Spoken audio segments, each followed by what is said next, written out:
What is up, everyone? Thank you for coming back and viewing this video and coming to my channel. We're going to do another product today. This is a budget. Just to get a little bit of history, I have a couple other budgets out there. They're very similar to other ones you might have seen on Etsy at different points. This one's completely brand new. This is one that I completely kind of made out of my own ideas and thought process of things that help me when I'm kind of managing my finances. And so I decided to take those ideas of what I use on a day-to-day basis and build that into a budget. And that's what we have today. I don't know what to call it other than a personal budget. The name I've been working with that I'm probably going to use on here, I'm calling it the Streamlined Budget because it's quick, it's straightforward, not a lot of frills, but very powerful with the way it's laid out across the entire process. So we'll go ahead and go straight into it. I'm going to show you a blank form of it, and this is the Streamlined Budget. This is available both in Google Sheets and Excel. They are, to be very specific here, they are built specifically in each one. In other words, the Excel is built in Excel for working in Excel, and the Google Sheets is built for working in Google Sheets on its own. There's some times when the functions work a little differently, and so this just shows you the way that it works. So now the thing that is really nice about this is it's just going left to right here. It goes from your accounts over here, from the top to the bottom, income, debt payments, your total debt payments. It shows you how much money you have after any debt payments, for mortgages, cars, student loans, credit card, whatever your debt might be. Then it goes to required spending. These are things that you have to spend every month: groceries for food, utilities, internet, water. You can see there, property tax, phone. This may not be all of them. That's why we allow for customization. And it shows you total required spending. Then it shows you the money after required spending, showing you how much you have left after you've spent all of your money in the required spending, and then the optional spending, and shows you how much you have left after your optional spending. So it gives you a lot of really good information here, and really, to me, sorts your budget and your personal finances in a very logical order. In other words, you're starting with your income, and then you're deducting from your income essentially the most necessity-driven or required pieces. So you do your mortgage first, your car first, your student loan first, things that you're required to pay money for those debts, and then it goes to the required spending for your utilities, and then it goes to the optional spending. I really like that process because one of the things I do like to look at is one, how much money I have after each of those stages to really understand how much I have left to work with. And also because when you really kind of drive at savings, each one of these buckets may have a different approach to how you want to try and reduce that spending. So I felt like this was a very good process. Now, the one thing that Understand doesn't have is some budgets have a place where it says, okay, here's where my savings are. This is the amount I put in the savings. This is deliberately ignoring that. And the reason it's ignoring that is because, to me, the goal here is to reduce spending as much so that row 61 is what your savings is. Whether you put it in a savings account, investing, a 401k, whatever you put it in, the money on row 61, that is all available for you for savings. That's the goal. And so that the goal here is really to make that number as big as you can make it. This is the way that I personally do my own finances, and I think this is a great streamlined way to manage it. So let's go ahead and start into it.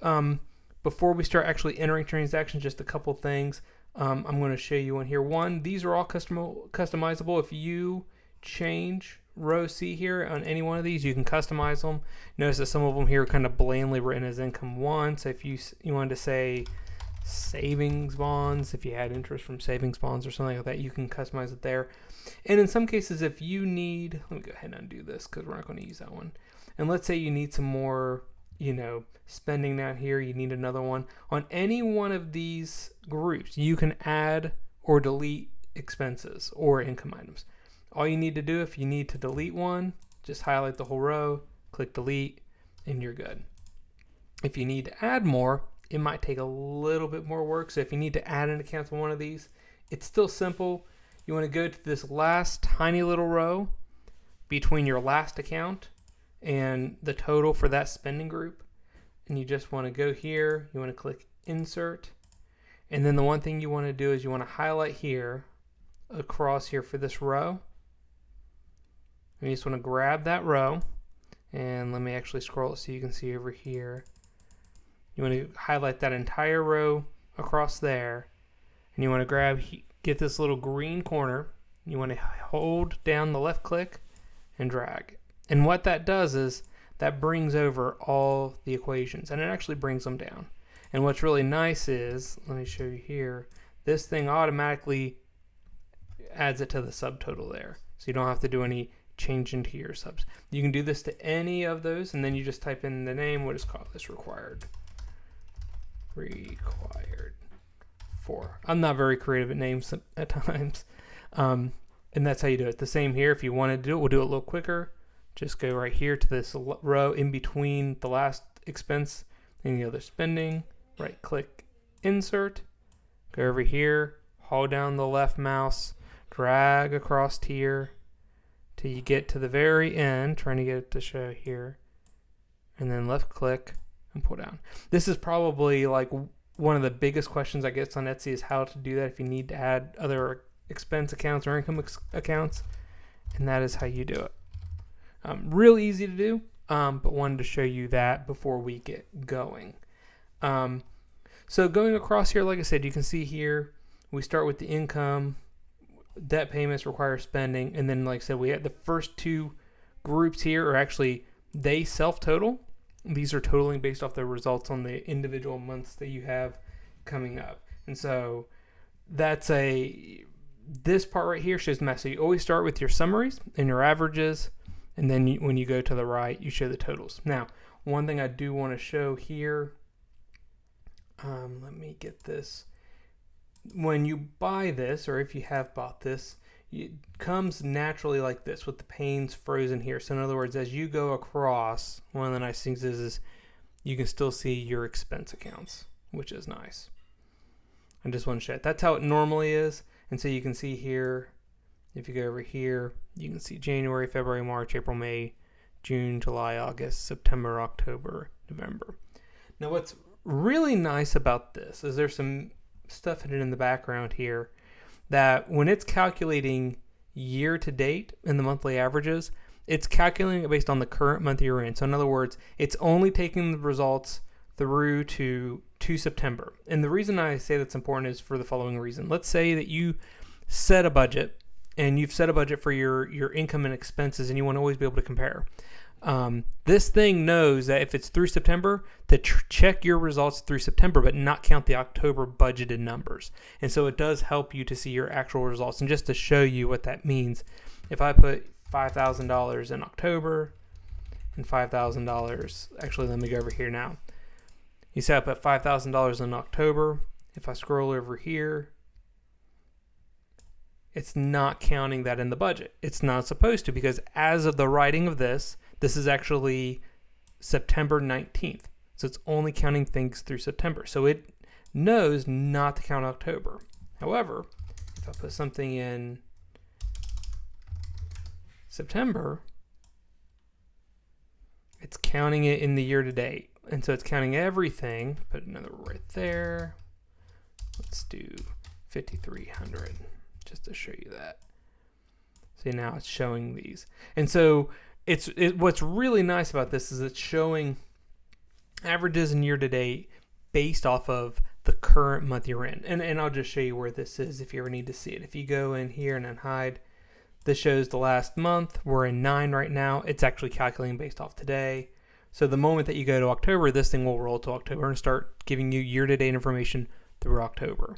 I think that's a real nice feature because sometimes I feel like when you're doing budgets and stuff, sometimes it's a little difficult, and some of the sheets that you get will include budgeted amounts in months that have not even occurred yet, that you're not to. And so it's hard to do a comparison. This thing knows when to calculate. So let's just put a little bit more information here. We'll do it kind of in January because it's kind of easy to see the totals.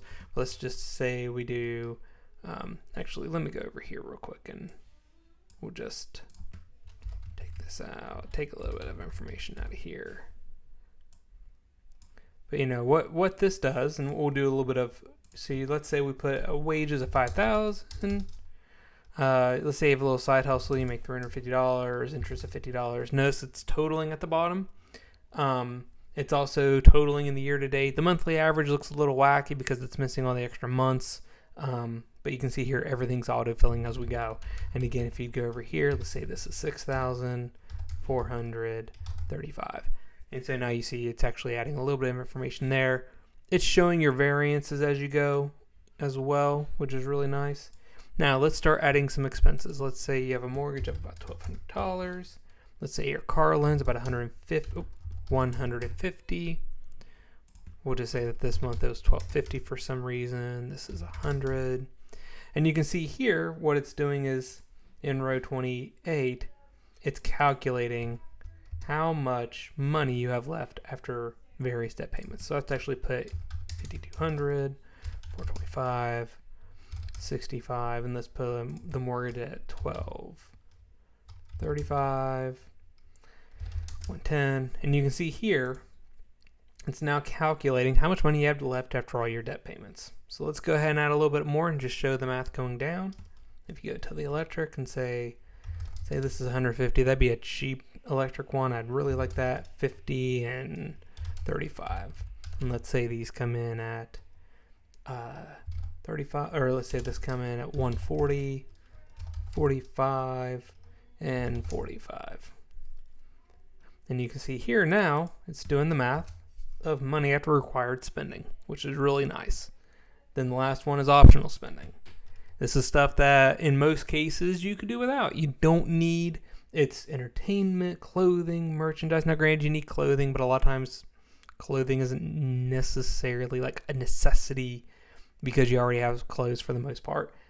If I'm wrong, I apologize, but that's sort of the rough math it's doing. And so if you put a little bit in here, let's say we did 150 in restaurants. Let's say we did 100 in clothing. Let's say we went to a game or something.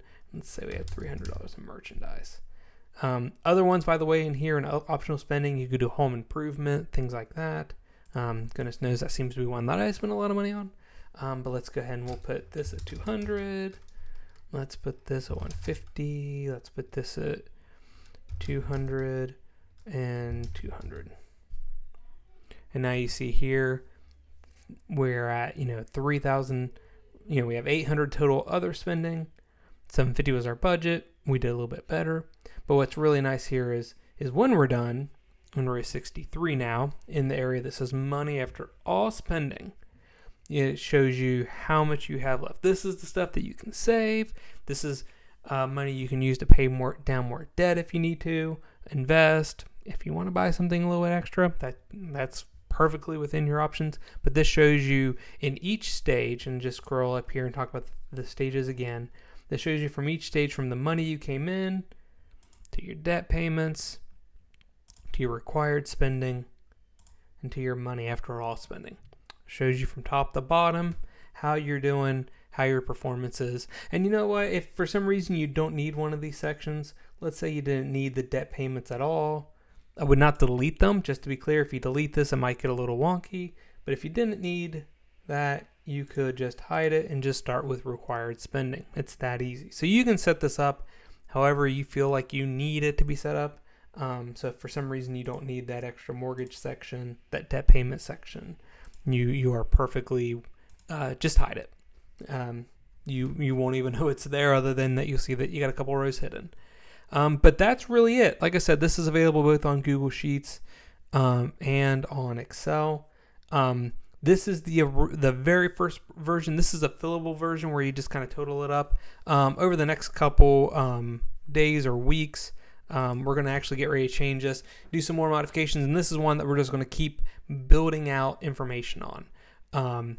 Right now it's just a fillable one where you fill in a little bit of information, fills it in. The next version is going to be what we call an automated, where you'll have this front screen, but really you'll have another page that looks almost like a check register, or in a lot of cases I know people who copy and paste the information in, and it will actually convert the information you put in, like a check register, like your checking account or credit card, and it'll move automatically in here. So you don't have to do any of the totaling up of the classifications. If you have a bunch of transactions that are merchandise or something like that, you can just enter all the transactions there. It automatically does the math for you. So it does all the totaling and everything else, which is a nice feature, and one of those ones that I use on a lot of the different ones. And then we'll grow it out actually even further from there. We're going to make several iterations of this that I think are going to be really beneficial to anyone out there looking for just a really good, solid budget. And that's really the goal of what I'm building this thing out to be. So